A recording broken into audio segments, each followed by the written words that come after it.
একটা ছোট্ট ভক্তের কথা আমরা আস্বাদন করব। সেই ভক্তের নাম হচ্ছে ভক্ত রঘুনন্দন। সেই ভক্ত রঘুনন্দন পূর্ব জন্মে ছিলেন কামদেব মদন। মদনের 5টা বাণ ছিল, আপনারা সবাই জানেন। বাণটাকে দিয়েছিল মদনের পিতা ব্রহ্মা। ব্রহ্মা মদনকে 5টা বাণ দিয়েছিল। সেই বাণ দিয়ে মদন সবাইকে জয় করেছিল, সবাইকে পরাজয় করেছিল, শুধু পারেননি আমার গোবিন্দকে। একদিন মদন মনে মনে ভাবছে, আমি তো সবাইকে পরাজয় করেছি, ওমা এখানে অহংকার এসেছে মদন। দেখবেন অহংকারী হচ্ছে পতনের মূল কারণ। যার একটু অহংকার হবে মনের মধ্যে, জানবেন তাকে আপনি কিছু করার দরকার প্রয়োজন হবে, যিনি আছেন তিনিই করে দেন। মদনের অহংকার, সবার অহংকার ভগবান চূর্ণ করে। ভগবান সব সইতে পারে, কিন্তু অহংকার সইতে পারে না।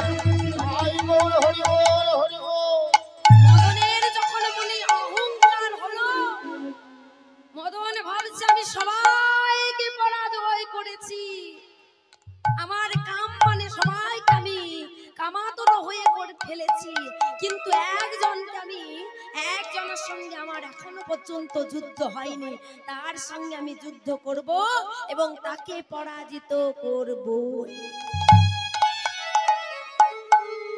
এই বলে মদন গেলেন কোথায় না গোবিন্দের সঙ্গে যুদ্ধ করতে, অর্থাৎ ওই 5টা বাণ নিক্ষেপ করবার ছিল। যেই না মদন গোবিন্দের সঙ্গে যুদ্ধ করতে শুরু করেছে, এক একটা বাণ যেই না গোবিন্দকে নিক্ষেপ করেছে, সেই বাণগুলো ফুলের মালা হয়ে গোবিন্দের চরণে পড়েছে। যেই না বাণগুলো ফুলের মালা হয়ে গোবিন্দের চরণে পড়েছে, মা মদন চমকে উঠলেন, কি আমি একটা বাণ নিক্ষেপ করলে সে সঙ্গে সঙ্গে কামাতর হয়ে পড়ে, এখনো গোবিন্দের কিছু হলো না কেন? ছুটতে ছুটতে গিয়ে দেখছে, আড়াল থেকে দেখছে কি না গোবিন্দের চরণে বাণগুলি ফুলের মালা হয়ে একটা একটা করে পড়ে আছে। যেই না ফুলের মালা হয়ে পড়ে আছে, মদন বললে কি এমন কেন হলো? না না না, আমি তো গোবিন্দকে পরাজয় করতে পারলাম না, তাহলে আমি আর বৃন্দাবনে থাকবো না, আমি বৃন্দাবন ছেড়ে চলে যাব। এই বলে মদন যাই ছুটতে ছুটতে চলে যাচ্ছে। বৃন্দাবনের ব্রজগোপীরা দেখে বলছে, মদন তুমি এইভাবে ছুটে কোথায় যাচ্ছ? মদন করজোরে বলছে, ব্রজগোপীগণ জানো, আমি আজকে গোবিন্দের সঙ্গে যুদ্ধ করতে গেছিলাম, আমি তোমাদের গোবিন্দকে চিনতে পারিনি, তাই গেছিলাম আমি গোবিন্দের সঙ্গে যুদ্ধ করতে। ব্রজগোপীরা হাসতে হাসতে বলছে, মদন আজ তুমি বলছো গোবিন্দকে চিনতে পারিনি? যে এক পলকের মধ্যে সৃষ্টি স্মৃতি লয় প্রলয় ঘটাতে পারে, যে এক পলকের মতো তোমার মতো হাজার হাজার মদন সৃষ্টি করতে পারে, সেই অনাদি আদি গোবিন্দকে তুমি গেছিলে তার সঙ্গে যুদ্ধ করতে, আর তার সঙ্গে যুদ্ধ করে তুমি এখান থেকে অপরাধ করে চলে যাচ্ছ। ব্রজগোপী তুমি বলতে পারো আমি এখন কি করব? তুমি বলে দাও। ব্রজগোপীরা বলছে, মদন তুমি এক কাজ করো, তুমি গোবিন্দের কাছে গিয়ে গোবিন্দের চরণ দুটি জড়িয়ে ধরে ক্ষমা চেয়ে নাও। তাহলে তুমি চিরদিনের মতো অপরাধ থেকে মুক্তি পাবে। আর তুমি যদি আজকে না ক্ষমা চাও, সারা জীবন ধরে অপরাধের ভাগী হয়ে ঘুরে বেড়াতে হবে। দেখবেন মা, আমাদের বাস্তবে যখন বাড়িতে যখন ঝগড়া হয়, হয়তো মা যখন ঝগড়া হয় যদি কথা বলতে বলতে যখন একটা কটু কথা আপনি বলে ফেলেন, বলে ফেলার পর দেখবেন মনটা হয় না, এই কথাটা না বললে ভালো হতো। হয় না? সবার হয়। দেখবেন মনে মনে হয় এই কথাটা না বললে ভালো হতো। দেখবেন আপনি বসে থাকবেন তাও কথাটা মনে পড়বে, শুয়ে থাকবেন তাও কথাটা মনে পড়বে, যতক্ষণ না আপনি তার কাছে গিয়ে বলবেন যে না আমার না ওই কথাটা বলা ভুল হয়েছে, তুমি না আমাকে ক্ষমা করে দিও, আমি আর কোনোদিন এমন করে বলবো না, আজকেই শেষ। এই কথাটা যখনই বলবেন তখনই মনের মধ্যে আর কোনো অপরাধ থাকবে না। আর যদি না বলেন প্রত্যেকদিন সেই কথাটাই মনে পড়বে। তাই মদন যখন চলে যাচ্ছে, ব্রজগোপীরা বলছে মদন তুমি এইভাবে চলে যেও না, তুমি গোবিন্দের কাছে যাও, গোবিন্দের কাছে গিয়ে গোবিন্দের দুটি চরণ জড়িয়ে ধরে তুমি গোবিন্দের কাছে ক্ষমা প্রার্থনা করো। তাই মদন ছুটতে ছুটতে যাচ্ছে গোবিন্দের কাছে। কৃষ্ণ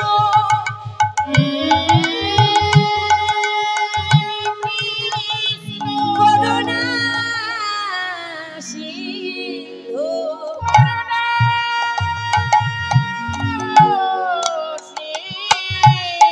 দীনবন্ধু জগৎপতে গোপেশ গোপিকা কান্ত রাধা কান্ত নমস্তুতে। এই না বলতে বলতে হে কৃষ্ণ বলতে বলতে মদন চরণ দুটি জড়িয়ে ধরেছে। আর যেই জড়িয়ে ধরেছে মদন কাঁদতে কাঁদতে নয়নের জলে ভেসে বলছে প্রভু হে গোবিন্দ তুমি যেন আমায় ক্ষমা করো। মদন তুমি এসেছো আমার কাছে, প্রভু প্রভু গো তুমি তো সবাইকে তুলসী চন্দন তোমার চরণে দেবার সৌভাগ্য করেছো, আমাকে তো তুমি তা দাওনি, আমার মনে দিয়েছো তুমি অহংকার, আমার মনে দিয়েছো ক্রোধ, আমি অহংকার ক্রোধ দিয়ে তোমার সেবা করলাম, তবে তুমি আমায় কৃপা করো প্রভু। এ জন্মে আমি তোমার চরণ পেলাম না, এ জন্মে তোমার কৃপা পেলাম না, এ জন্মে তোমার সেবা পেলাম না, তবে তুমি যেন আমায় কৃপা করো আমি যেন পর জন্মে তোমার চরণে ওই তুলসী চন্দন নিবেদন করতে পারি। গোবিন্দ বললেন মদন তোমার যখন এই আশা আমি তোমাকে আশীর্বাদ করলাম, আগামী জন্মে তুমি হবে একজন বড় ভক্ত, তোমার নাম হবে ভক্ত রঘুনন্দন। সেই ভক্ত রঘুনন্দনের কথা আজ আমরা আস্বাদন করব। শ্রীখণ্ড গ্রামে নরহরি সরকার আর মুকুন্দ সরকার দুই ভাইয়ে যুক্তি করেছে কি আর আমরা সংসার করব না, সংসার করব না, আমরা নবদ্বীপে যাব, নবদ্বীপে গিয়ে গৌর হরির সঙ্গে নাম গাইব, গৌর হরির সঙ্গে থাকবো আর আমরা সংসার করব। তাই নরহরি সরকার আর মুকুন্দ সরকার দুই ভাইয়ে যাচ্ছে নবদ্বীপে, গিয়ে দেখছে কি গৌর হরি আমার ভক্তগণকে সঙ্গে নিয়ে কি করছেন, কি বা সুরধ্বনির তীরে নিরমল বীরু সহি সমবায় বালক সঙ্গে কি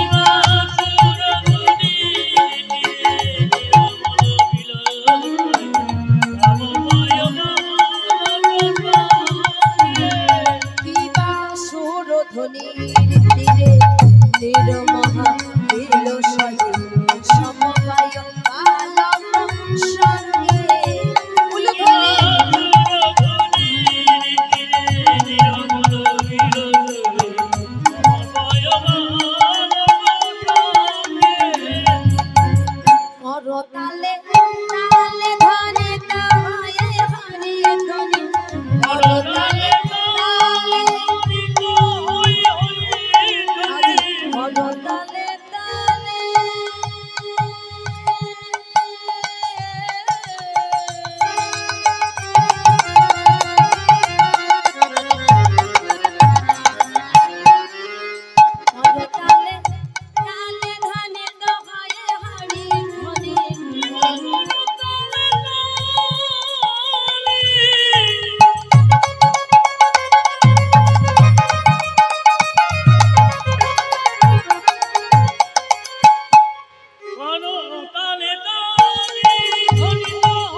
ওই তো গোড়াই নাচে, ওই তো গোড়াই নাচে, ওই তো গোড়াই নাচে, ওই তো গোড়াই নাচে, ধরেতে সামে নাচে, ওই তো গোড়াই নাচে, এমন করিতে সামে নাচে, ওরে রাই রে আমার রাই নাচে, নিতাই সামে নাচে, বাইরে আমার রাই নাচে, করিতে সামে নাচে, বাইরে আমার রাই নাচে, ওই তো গোড়াই নাচে।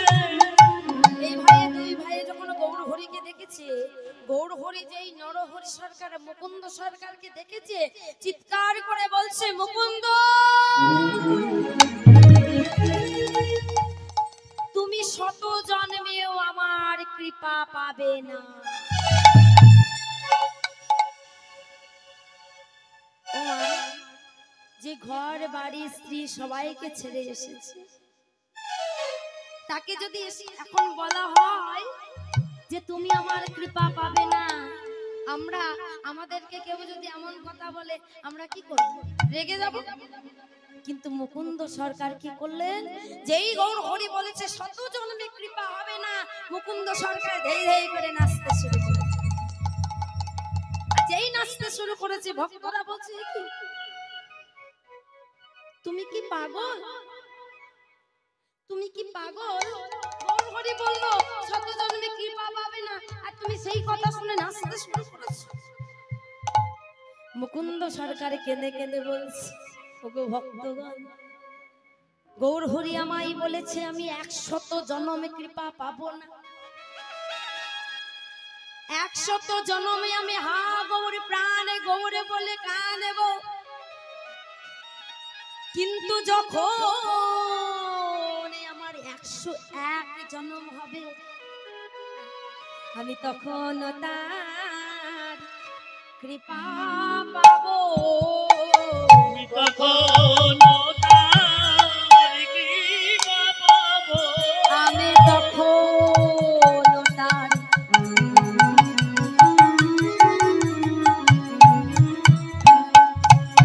আমি কৃপা পাবো, আমি তখন তার কৃপা পাবো, আমি 100 জন্ম নাই বা পেলাম তখন তার কৃপা পাবো, আমি 100 জন্ম নাই বা পেলাম, 101 জন্মে তোমায় পাবো, আমি কৃপা পাবো, 101 জন্মে তোমায় পাবো, আমি 100 জন্ম নাই বা পেলাম, 101 জন্মে তোমায় পাবো, নিতাই হরি বল।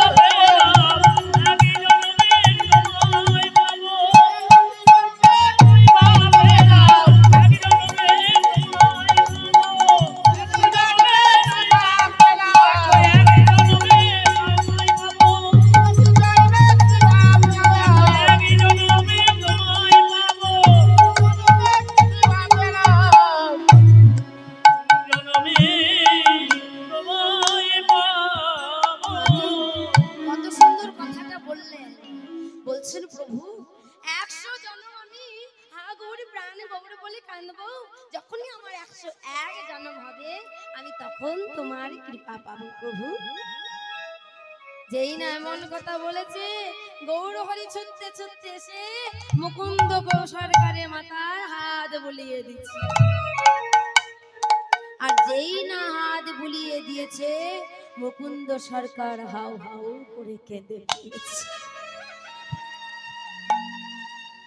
মুকুন্দ তুমি কি পাগল?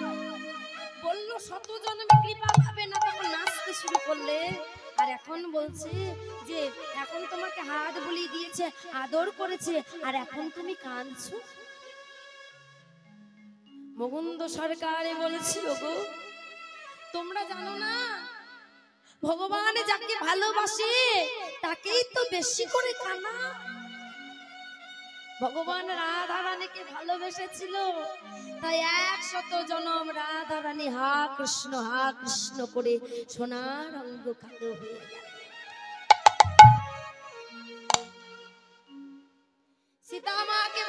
লেগেছিল ভগবান, ভালোবেসে এত পরীক্ষা নিলে অবশেষে সীতা মাকে পাতালে প্রবেশ করতে হয়েছিল। তাই প্রভু আমারও মনে ভয় হয়, আমাকে তুমি যদি এতটুকু ভালোবেসে থাকো তাহলে তুমিও তো আমাকে কাঁদাবে প্রভু। মুকুন্দ, তোমায় আমি কেন কাছে ডেকেছি জানো মুকুন্দ? বলো প্রভু। তুমি যা বলবে আমি তাই করব, তুমি যা বলবে আমি তাই করব মুকুন্দ। তবে তুমি আমার কথা শোনো, তুমি ফিরে যাও, ফিরে যাও শ্রীখণ্ডে, ফিরে যাও।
আমাকে ফিরে যেতে বলছো প্রভু? আমি ফিরে গিয়ে কি করব? ফিরে গিয়ে কি করব? ফিরে গিয়ে কি করব? জীবের দাঁড়ে দাঁড়ে গিয়া চরণে ধরিয়া, জীবের দাঁড়ে দাঁড়ে গিয়া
তোমায় ছেড়ে যেতে পারবো না, আমি তোমার কাছে থাকবো মুকুন্দ। তুমি ফিরে যাও, তোমার সংসারে তুমি ফিরে যাও। তুমি সংসারে ফিরে গিয়ে তুমি এখানে গোপীনাথের সেবা করো, আর সেই গোপীনাথের সেবা করো। আর তোমার যে বংশে কবিরাজ আছে, তুমি কবিরাজ শুরু করো। আর আমি তোমার আশীর্বাদ করলাম, তোমার এত নাম ডাক হবে, এক ডাকে সবাই তোমাকে চিনে ফেলবে। তাই কি করলেন মুকুন্দ সরকার? ফিরে এলো কোথায় না শ্রীখণ্ড গ্রামে। আর শ্রীখণ্ড গ্রামে যেই ফিরে এসেছে, শ্রীখণ্ড গ্রামে ফিরে এসে গোপীনাথের একটা ছোট্ট কুটির করেছে। গোপীনাথকে বলছে, গোপীনাথ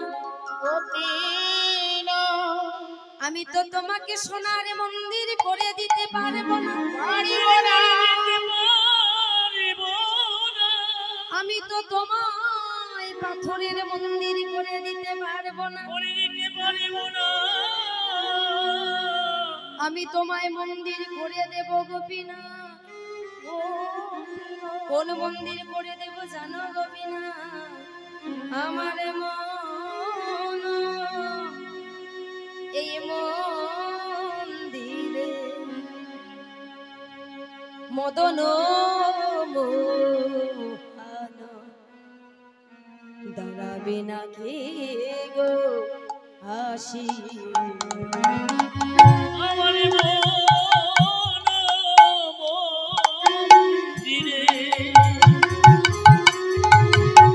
মদন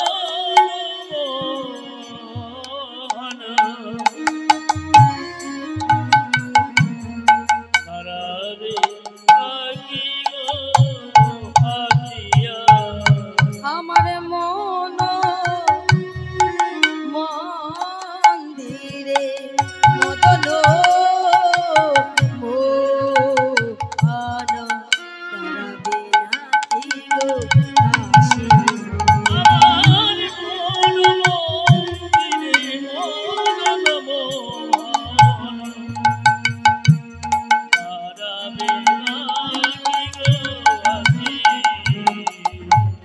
বলছে ঠাকুর, হে গোপীনাথ, আমি তোমাকে সোনার মন্দির করে দিতে পারবো না, আর রূপোর মন্দির করে দিতে পারবো না, আর এই যে সুন্দর সুন্দর পাথরের মন্দির হচ্ছে এটাও আমি করতে পারবো না। আমি শুধু আমি কি করতে পারবো জানো? আমি মন মন্দিরে তোমাকে বসাতে পারবো। ওমা, একটা কথা বলি, আচ্ছা বলুন তো ভগবান কোথায় আছে? হ্যাঁ, একবার ছোট্ট একটা বাস্তব কথা বলি। একবার এক রাজামশাই কোনো সন্তান হয়নি, তা যখন ঘরে যদি একটা সন্তান না থাকে সেই ঘর ভালো লাগে? লাগে না। সেই ঘর বাবা ভালো লাগে না, মানায় না। রাজামশাই ভাবলে আমার তো কোনো সন্তান নাই, তাই এই রাজ ঐশ্বর্য সিংহাসন নিয়ে আমি কি করব?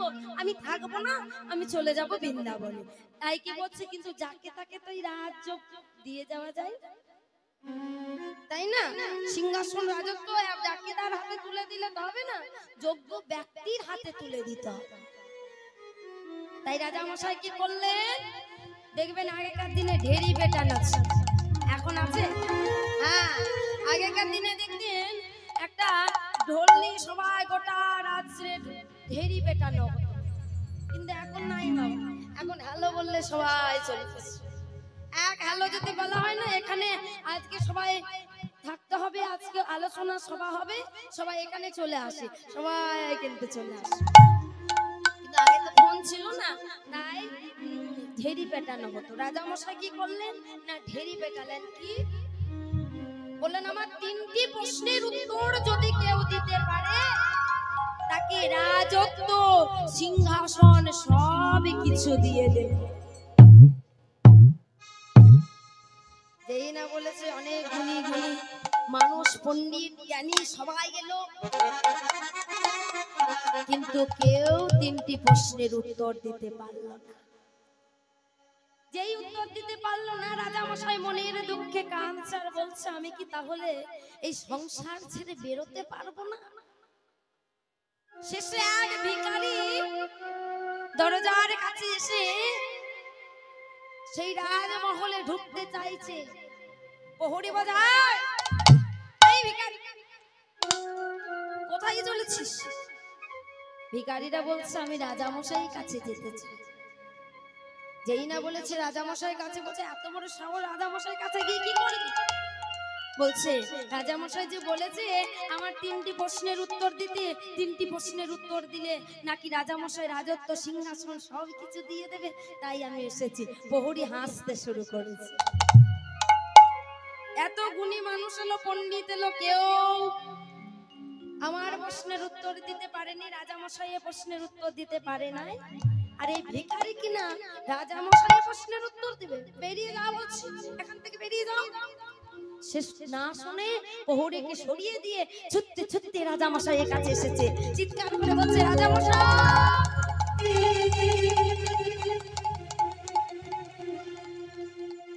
রাজা মশাই, কে তুমি?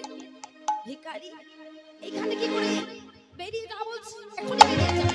রাজা মশাই, আমি বেরোবার জন্য আসিনি, আপনার 3টি প্রশ্নের উত্তর দিতে এসেছি। বলছে 3টি প্রশ্নের উত্তর? এত পণ্ডিত এলো, জ্ঞানী এলো, কেউ উত্তর দিতে পারলো না, আর সামান্য ভিখারি কিনা আমার প্রশ্নের উত্তর দিবে? শোন, তুই যদি আমার প্রশ্নের উত্তর দিতে না পারিস, আমি তোর গর্দান কেটে নেব। মা, দেখবেন মৃত্যুর ভয় সবারই আছে, যেই না মৃত্যুর নাম শুনেছে সেই ভিখারি দুপা পিছিয়ে।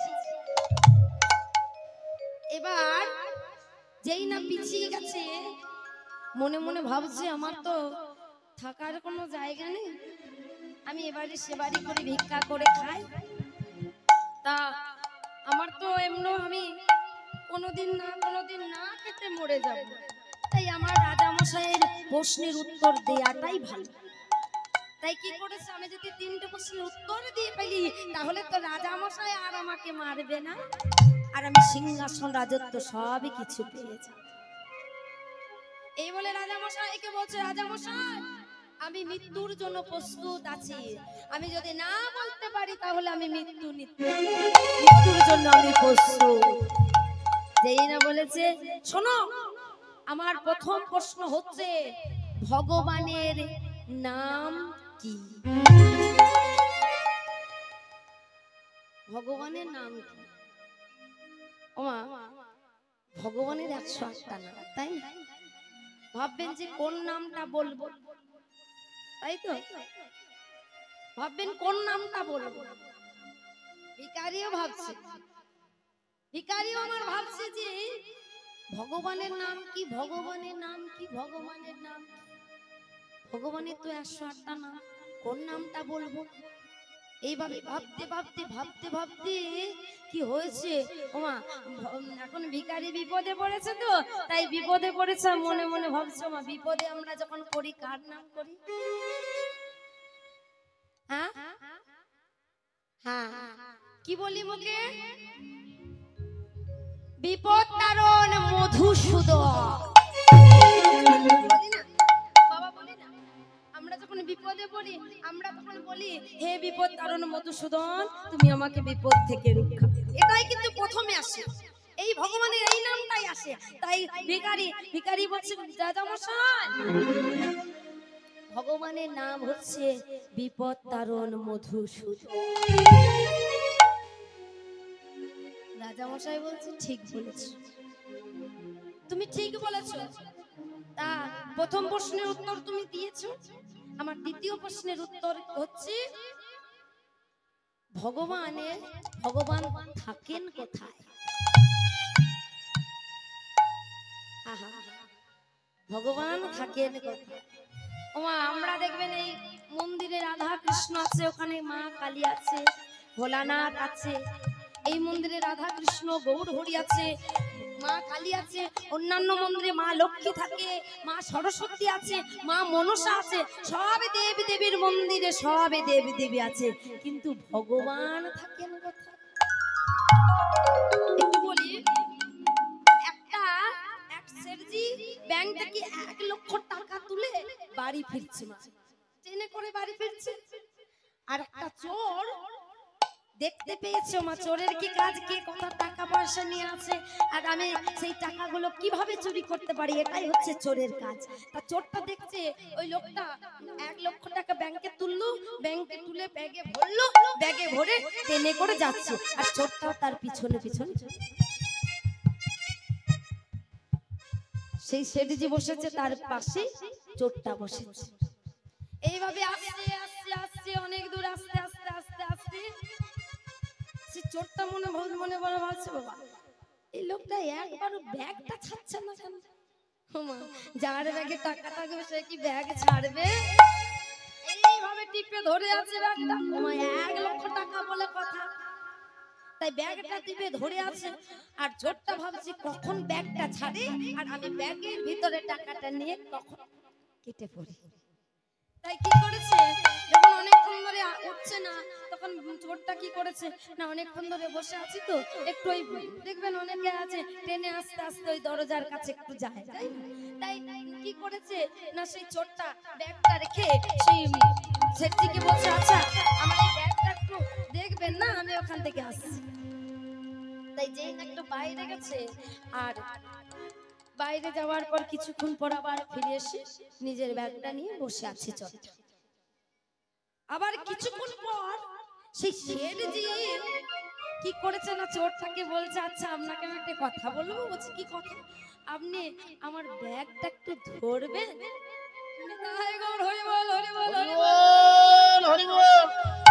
চোরটা মনে মনে ভাবছে, এটাই তো আমি চাইছিলাম, কখন আমি ব্যাগটা পাবো আর টাকাটা বের করে পালাবো। তাই ভালোই হলো, তুমি যখন নিজে থেকে আমাকে দিয়েছো, হ্যাঁ আপনি যান, আমি আপনার ব্যাগটা দেখবো।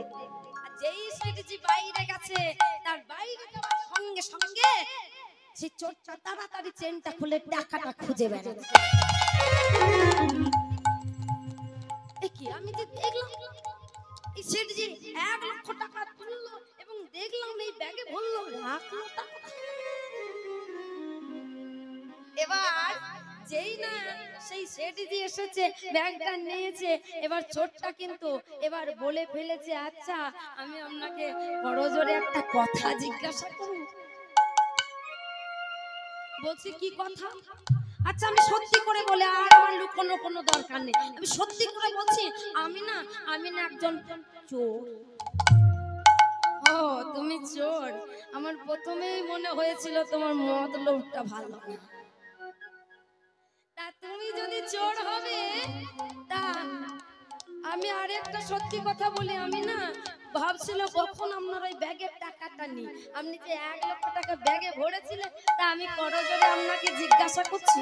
আচ্ছা আমি আর টাকাটা নেব না, কিন্তু আমি জিজ্ঞাসা করছি যে টাকাটা আপনি রাখলেন কোথায়? টাকাটা আপনি রাখলেন কোথায়? যেই না বলেছে সেই সেটি যে বলেছে, শোনো আমারও না প্রথম থেকে তোমাকে খুব সন্দেহ হয়েছিল, তাই তুমি যেমন ভাবছিলে আমি কখন উঠে যাই, আমিও ভাবছিলাম তুমি কখন বাইরে যাও, আর তুমি যেই বাইরে গেলে আমার ব্যাগের টাকাটা আমি তোমার ব্যাগের ভিতরে ভরে দিলাম। কারণ আমি যখন চলে যাব তখন তুমি আমার ব্যাগটা খোঁজাখুঁজি করবে, নিজের ব্যাগটা খোঁজাখুঁজি করবে না। নিতাই গৌর হরি বল। আমরা এখানে ওখানে এই মন্দিরে ওই মন্দির খুঁজে বেড়াই, ভগবান কোথায়, ভগবান কোথায়, ভগবান কোথায়, কিন্তু ভগবান আমাদের এই হিয়ারে মাঝে আছে। এই নিয়ে রবীন্দ্রনাথ ঠাকুর একটা গান গেয়েছে, ছোট্ট করে গাইছি। রবীন্দ্রনাথ ঠাকুর একটা গান গেয়েছিলেন, কি আমার হিয়ারে মাঝে লুকিয়েছিলে, দেখতে তোমায় পাইনি আমি, দেখতে তোমায় পাইনি, আমার হিয়ারে মাঝে লুকিয়েছিলে, দেখতে তোমায় পাইনি আমি, দেখতে তোমায় পাইনি, বাহির মানে চোখ মেলেছি, বাহির মানে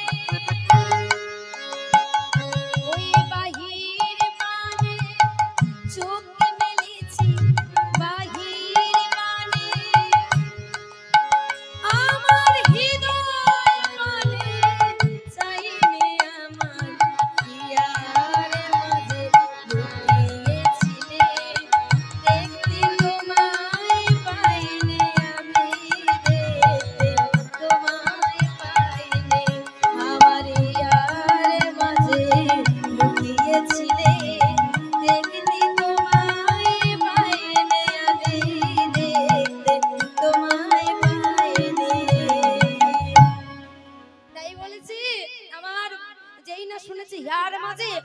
চিৎকার করে বলছে রাজা মশাই ভগবান থাকেন আমাদের এই হৃদয় মাঝে। ঠিক বলেছ, তুমি 2 নম্বর প্রশ্নের উত্তর দিতে পেরেছো। এবার আমার শেষ প্রশ্ন হচ্ছে ভগবানের কাজ কি? যেই না বলেছে ভগবানের কাজ কি, সেই ভিখারি কিন্তু চুপচাপ দাঁড়িয়ে আছে। চুপচাপ দাঁড়িয়ে আছে যখন কিছু কথা বলছে না মা, কেউ যদি বাড়িতে এসে চুপচাপ দাঁড়িয়ে থাকে ভালো লাগে? ভালো লাগে না? আয় কথা বলছো না কেন? কথা বল। যেই না চুপচাপ দাঁড়িয়ে আছে রাজা মশাই খুব রাগ ধরে গেছে। এই যে ভিখারি, বলো আমার 3 নম্বর প্রশ্ন, ভগবানের কাজ কি বলো? রাজা মশাই আমি আপনাকে একটা কথা জিজ্ঞাসা করব নাকি কথা, আমি আপনাকে একটা কথা বলবো আপনি শুনবেন নাকি কথা বলো? আপনি একবার ওই সিংহাসন থেকে এখানে নেমে আসবেন। যেই না বলেছে রাজা মশাই মনে মনে ভাবছে আমার আর সিংহাসনে মায়া কি করে লাভ, কারণ এই ভিখারি তো বলেই দিয়েছে 2টো প্রশ্নের উত্তর দিয়েছে আর মাত্র একটা প্রশ্নের উত্তর দিতে হবে, তাই আমার এই সিংহাসনে মায়া করে লাভ নেই। তাই কি করেছে, ঠিক আছে তুমি যখন বলছো আমি তখন সিংহাসন থেকে নেমে আসি। যেই না সিংহাসন থেকে নেমে এসে আর ভিখারি আস্তে আস্তে গিয়ে সিংহাসনে বসে পড়েছে। আর যেই বসে পড়েছে রাজা মশাই তো খুব রেগে গেছে। ভিখারি তোমার এত বড় সাহস, তুমি আমার সিংহাসনে বসে পড়লে? তুমি এখনো 3 নম্বর প্রশ্নের উত্তর দিতে পেরেছো? ভিখারি বলছে রাজা মশাই এখনো আমাকে 3 নম্বর প্রশ্নের উত্তর দিতে হবে, আপনি বুঝতে পারেন নাই? রাজা মশাই বলছে না আমি বুঝতে পারি না, আমাকে বলে দাও, আমাকে বলে দাও 3 নম্বর প্রশ্নের উত্তর আমাকে দাও, ভগবানের কি কাজটা বলে দাও। ঠিক আছে আপনি যখন বুঝতে পারেন না, আপনি যখন আমার কাছে শুনতে চাইছেন তবে শুনুন। ভগবানের কাজ হচ্ছে রাজাকে ভিখারি করা আর ভিখারিকে রাজা করা। জয় গো হরি বল, হরি বল।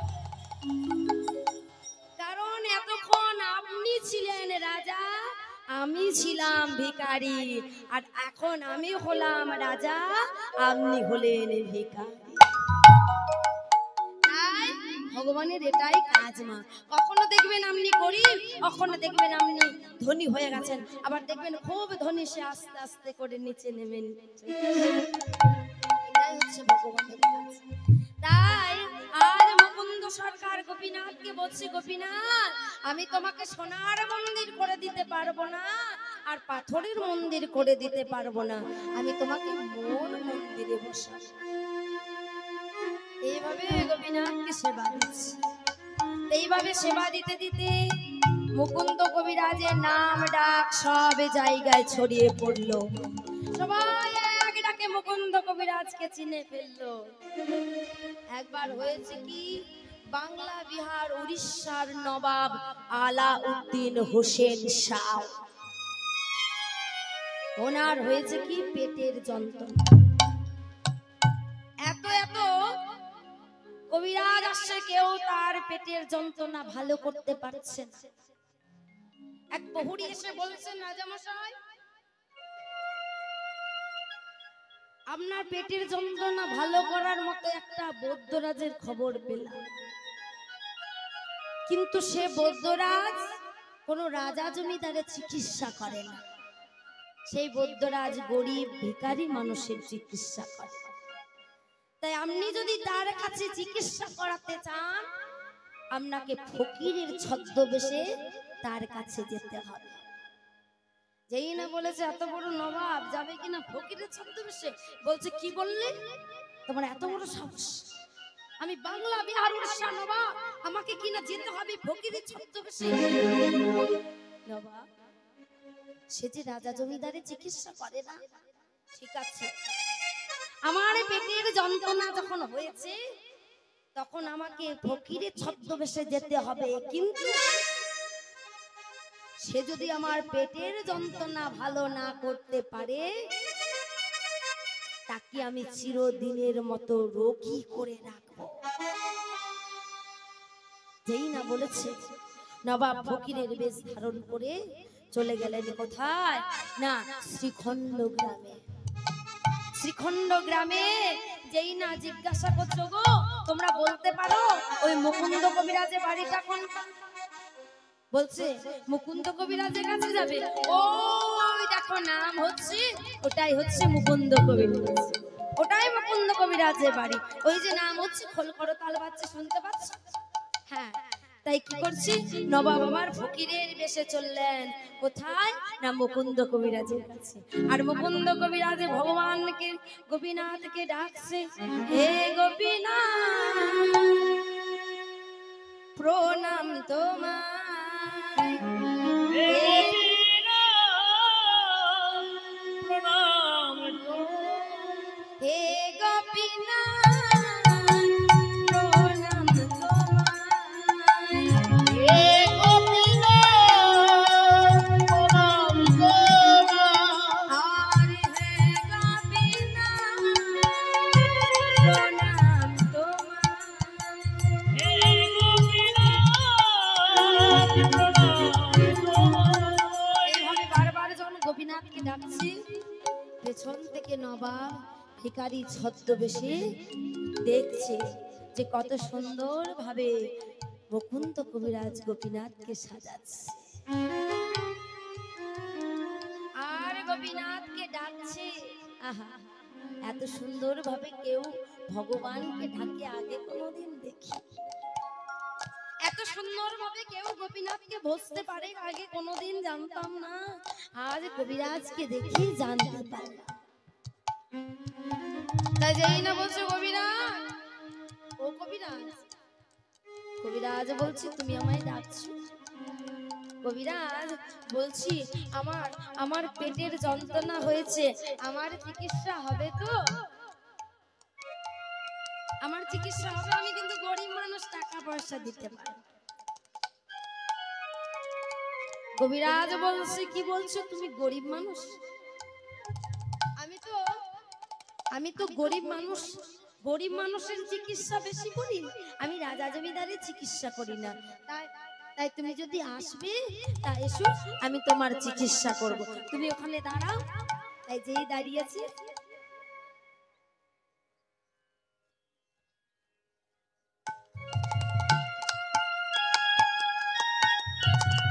নিতাই গৌর হরি বল, হরি বল, হরি বল। যেই না দাঁড়িয়েছে মা, যেই দাঁড়িয়েছে মুকুন্দ কবিরাজ এবার ভিখারিকে, মানে ওই নবাব এসেছে তো আজ ফকিরের ছদ্মবেশে, তাই ফকিরকে ডাকছে, বলছে এসো এখানে এসো, আমি তোমার চিকিৎসা করবো, এসো এসো। যেই না সামনে এসেছে, সামনে এসে বলছে তুমি এক কাজ করো, তুমি এবার তোমার ওই জামাটা খুলে দাও। যেই না বলেছে জামাটা খুলে দাও, ফকিরের ছদ্মবেশে তো নবাব আছে, নবাব মনে মনে ভাবছে তোমার এত বড় সাহস, তুমি জানো না আমি কে?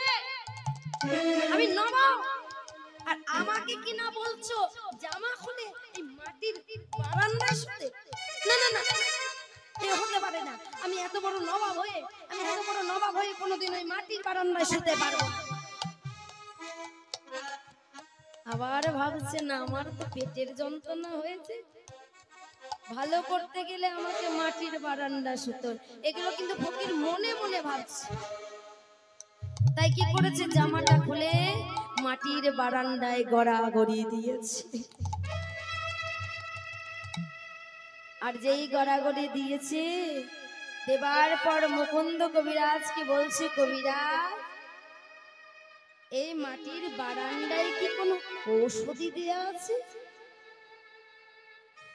মুকুন্দ কবিরাজ বলছে না না না, ঔষধি দিয়া নে, সবাই কি ঔষধি দিত, দিতে দিতে মনে হয় বারান্দায় পড়ে গেছে, সেই জন্য তোমার মনে হয়েছে, তাই এসো আমার কাছে এসো, আমি তোমাকে এবার আসল ওষুধটা দেব। যেই না কাছে এসেছে, কাছে এসে সঙ্গে সঙ্গে বলেছে বলো এবার তুমি আ করো। যেই না আ করেছে, মুকুন্দ কবিরাজ কি করেছে, সে গোপীনাথের চরণামৃত নিয়ে এসে সেই ফকিরকে দিয়েছে। জয় গোপীনাথ, জয় গোপীনাথ, জয় গোপীনাথ, জয় গোপীনাথ বলে তিনবার যেই না গোপীনাথের চরণ অমৃত দিয়েছে, গোপীনাথের চরণ অমৃত খেয়ে নবাব আমার পেটের যন্ত্রণা ভালো হয়ে গেছে। হবে না বা কেন? ভগবানের চরণামৃত বলে কথা। তাই যেই না ভালো হয়েছে, নবাব মনে মনে ভাবছি আমার পরিচয় আর গোপন করে লাভ নেই, আমাকে এবার বলে দিতে হবে আমি কে। চিৎকার করে বলছে মুকুন্দ কবিরাজকে, বলছে কবিরাজ, কবিরাজ, কবিরাজ বলছে এখন তুমি সুস্থ আছো তো? কবিরাজ, কবিরাজ তোমাকে আমি সত্যি করে বলছি আমি কোনো ভিখারি নয়, আমি কোনো ফকির নয়, আমি হলাম বাংলা, বিহার, উড়িষ্যা নবাব আলাউদ্দিন হোসেন শাহ। যেই না বলেছে মুকুন্দ কবিরাজ চিৎকার করে গোপীনাথের চরণ দুটি জড়িয়ে ধরে বলছে গোপীনাথ, হে তুমি কি করলে গোপীনাথ? তুমি তো জানো আমি কোনো রাজা জমিদারি চিকিৎসা করি না, আমি শুধু গরিব দুঃখী মানুষের চিকিৎসা করি। মুকুন্দ কবিরাজকে বলছে কবিরাজ এত বড় কবিরাজ এখানে পড়ে থাকতে পারে না, আমি তোমাকে সঙ্গে করে নিয়ে যাব, সেখানে গিয়ে তুমি চিকিৎসা শুরু করবে। না, আমি তোমার সঙ্গে যেতে পারবো না, আমি যেতে পারবো না, আমি যদি চলে যাই আমার গোপীনাথ আছে, আমি যেতে পারবো না। কবিরাজ তোমাকে যেতে হবে। দৈববাণী হলো, গোপীনাথ দৈববাণী করে বলল মুকুন্দ তুমি নবাবের সঙ্গে যাও, নবাবের সঙ্গে গিয়ে তুমি ওখানে গোপীনাথের সেবা করো আর ওখানে চিকিৎসা করো।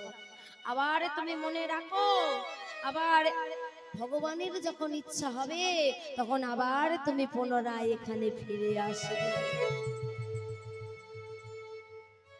যেই না বলেছে মুকুন্দ কবিরাজ বলছে নবাব আমি যেতে পারি, কিন্তু আমি ওই রাজ অট্টালিকায় থাকতে পারবো না, আপনার রাজ অট্টালিকায় আমি থাকতে পারবো না।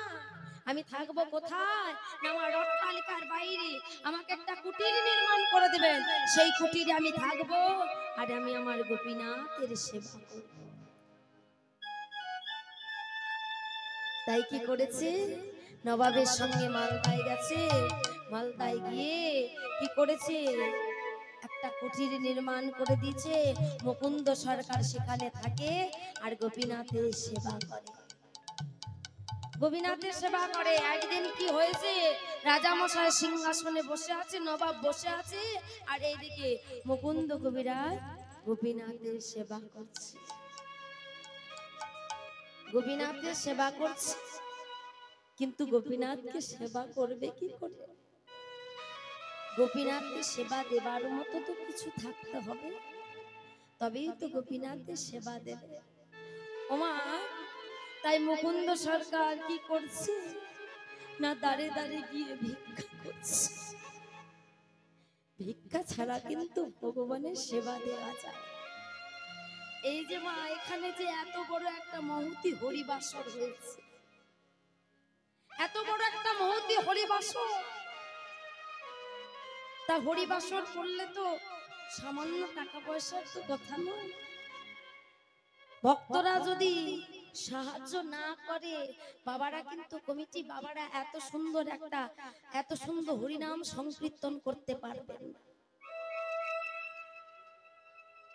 আর ভগবানের সেবায় যদি কিছু না দেয়া হয়, ভগবানকে যদি কিছু দেয়া হয়, অল্প দেয়া হয়, ভগবান কিন্তু তাকে সুদ সমেত ফিরিয়ে দেয়। ব্যাংকে যখন আপনি টাকা রাখবেন সেই টাকাটা যেমন সুদ সমেত ফেরত পাবেন, তেমনি ভগবানের সেবায় যদি আপনি দান করতে পারেন ভগবান আপনাকে সুদ সমেত ফিরিয়ে দেবেন। তাই বাবারা যাচ্ছেন, আপনারা এই ভগবানের সেবায় কিছু দান করবেন, এই সেবা মহতি সেবা। এই কলিযুগে হরিনাম ছাড়া তো কোনো গতি নাই, আর ভিক্ষা না করে কিন্তু হরিনাম করা যাবে না। স্বয়ং মহাপ্রভু কিন্তু কলিযুগের দ্বারে দ্বারে ভিক্ষা করে নিয়ে এসেছিলেন, ভগবানের সেবা দিয়েছিলেন। তাই আপনারাও কিন্তু সেবার দেবেন, গোবিন্দ সেবার জন্য যা পারবেন দেবেন। তাই আজ মুকুন্দ সরকার গোপীনাথের সেবা দিচ্ছে আর বলছে, আমার গান সে বিনোদ রায়, আমার গান সে বিনোদ রায়, আমার কানসে বিনোদ আমার কানসে বিনোদ এলো আমার গান সে বিনোদ রায়, গান সে বিনোদ রায়। আমার কানসে বিনোদ কানসে বিনোদ আমার বিনোদ কপালে বিনোদ তিলক, বিনোদ কপালে বিনোদ তিলক বিনোদ কপালে বিনোদ তিলক, বিনোদ কপালে বিনোদ তিলক বিনোদ বিনোদ সাজে, বিনোদ বিনোদ সাজে। ওই বিনোদ কপালে বিনোদ তিলক বিনোদ বিনোদ সাজে বিনোদ বিনোদ সাজে বিনোদ চরণ বিনোদ নুপুর, বিনোদ চরণে বিনোদ নুপুর, বিনোদ চরণে বিনোদ নপুর বিনোদ বিনোদ বাজে, বিনোদ বিনোদ বাজে কোন বিনোদিনী বিনোদ ফেরিয়া, আজ কোন বিনোদিনী বিনোদ ফেরিয়া, কোন বিনোদিনী বিনোদ ফেরিয়া বিনোদ বিনোদ সাজে, বিনোদ বিনোদ সাজে। কোন বিনোদিনী বিনোদ ফেরিয়া বিনোদ বিনোদ সাজে এইভাবে যেই না গোপীনাথকে সাজাচ্ছে, গোপীনাথকে সাজাতে সাজাতে মুকুন্দ কবিরাজ অচৈতন্য হয়ে পড়ল। যেই না অচৈতন্য হয়ে পড়েছে, অচৈতন্য হওয়ার সঙ্গে সঙ্গে সবাই ছুটতে ছুটতে আসছে। সবাই যখন ছুটতে ছুটতে আসছে, দেখি মুকুন্দ কবিরাজের কি হয়ে গেল। নবাব ছুটতে ছুটতে এসেছে, নবাব যেই না ছুটতে ছুটতে এসেছে, দেখছে মুকুন্দ কবিরাজ অচৈতন্য হয়ে পড়েছে। কবিরাজ, ও কবিরাজ, তুমি কথা বলো, তুমি কেন কথা বলছো? তোমার কি হয়েছে কবিরাজ, কথা বলো। বারবার যখন কথা বলো কথা বলো বলছে, সে কিন্তু কথা বলছে। এবার যেই না কিছুক্ষণ পর যখন মুকুন্দ কবিরাজে চৈতন্য ফিরেছে, চৈতন্য ফেরার সঙ্গে সঙ্গে নবাবে বলছে, কবিরাজ, আচ্ছা কবিরাজ, তুমি বলতে পারো তুমি কেন অচৈতন্য হয়ে পড়লে? তুমি কেন অচৈতন্য হয়ে পড়লে বলতে পারো? কবিরাজ বলছে, নবাব, আমার শরীরটা ভালো নেই তো, সেই জন্য আমি অচৈতন্য হয়ে পড়েছি। নবাব বলছে, কবিরাজ, আমার রাজ্যে কেউ যদি মিথ্যা কথা বলে আমি তাকে কি করি জানো? আমি তার গর্দান কেটে নিই। কিন্তু আমি বুঝতে পেরেছি তুমিও মিথ্যা কথা বলছো, তুমিও মিথ্যা কথা বলছো, কিন্তু আমি তোমার গর্দান কাটবো না। তুমি সত্যি করে বলবে যে তুমি কেন অচৈতন্য হয়ে পড়লে, না আমি বলবো।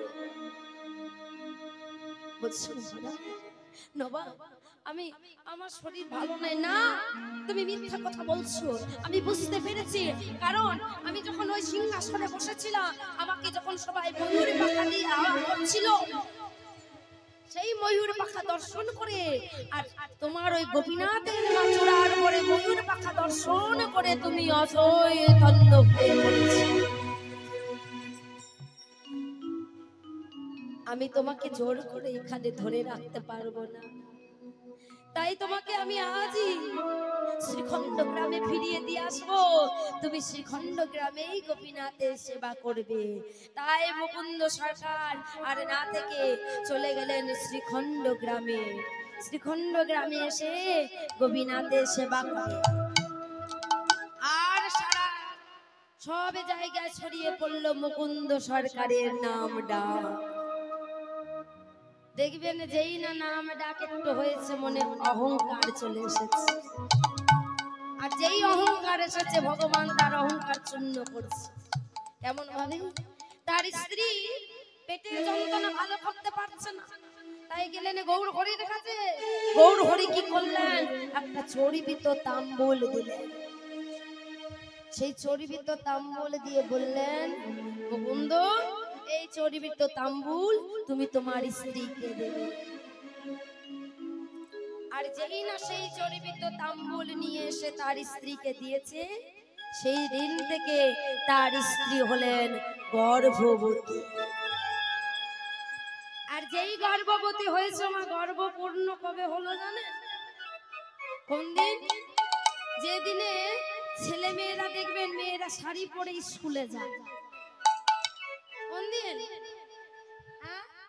হ্যাঁ, এই সামনে আসছে ফাল্গুন মাসে 1 তারিখে মনে হয় না, 1 তারিখে। তাই সরস্বতী পুজোর দিন সব ছেলে মেয়েরা স্কুল যায়। তাই সেই সরস্বতী পুজোর দিন মুকুন্দ কবিরাজের সন্তান রঘুনন্দনের জন্ম হচ্ছে। হেন কালে জন্ম নিলে মায়ের কুলু ধ্বনি জোর করে শ্রী রঘুনন্দন। হেন কালে জন্ম নিলেন শ্রী রঘুনন্দন। হেন কালে হরি বল হরি বল হরি বল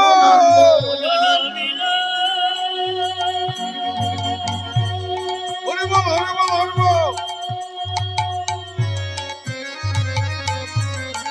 হরি বল।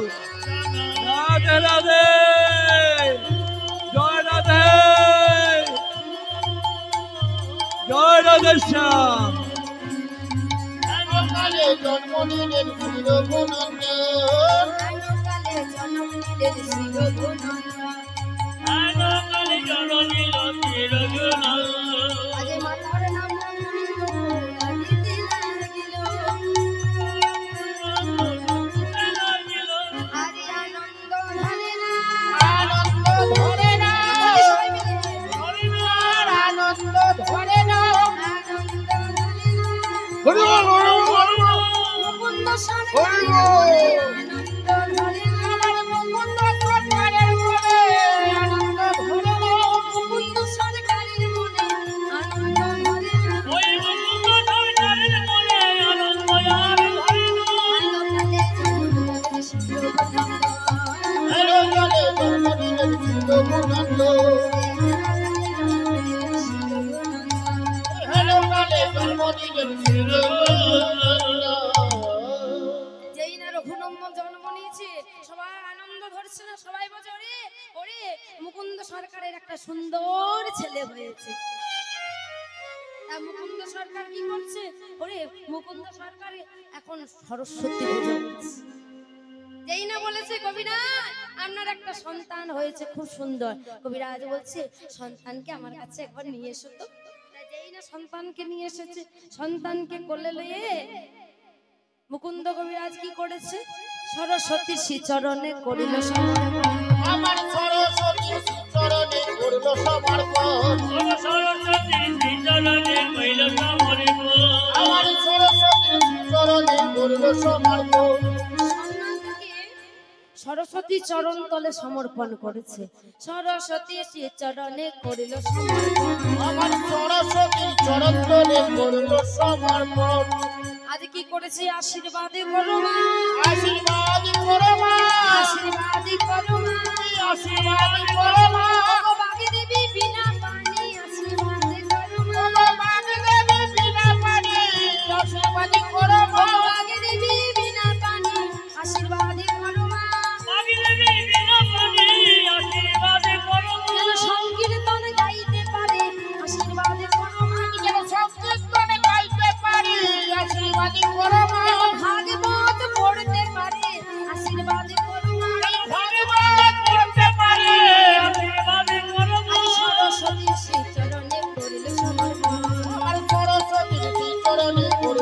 পাইব আর যদি সীতারানী কৈলাস বলবো